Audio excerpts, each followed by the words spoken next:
ស្វាគមន៍មកកាន់ការឲ្យតម្រុយឆ្នោតយួនលេខល្អច្បាស់របស់ Channel តម្រុយឆ្នោតយួន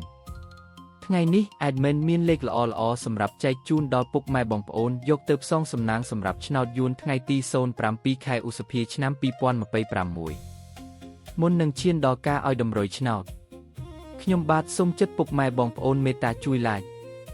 Subscribe Comment និងដាក់សញ្ញាកណ្ដឹងឲ្យ Admin ម្នាក់មួយផងដើម្បីជាការលើកទឹកចិត្តក៏ដូចជាដើម្បីតាមដានវីដេអូតម្រុយឆ្នោតថ្មីៗផងដែរឥឡូវកុំឲ្យខាតពេលយូរតោះយើងទៅតាមដានតម្រុយឆ្នោតយួនទាំងអស់គ្នាចំពោះឆ្នោតពីរលេខគឺមានលេខ96 34 82និង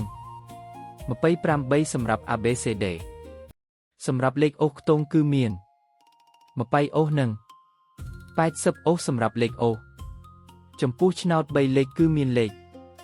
011គុណ0957គុណនិង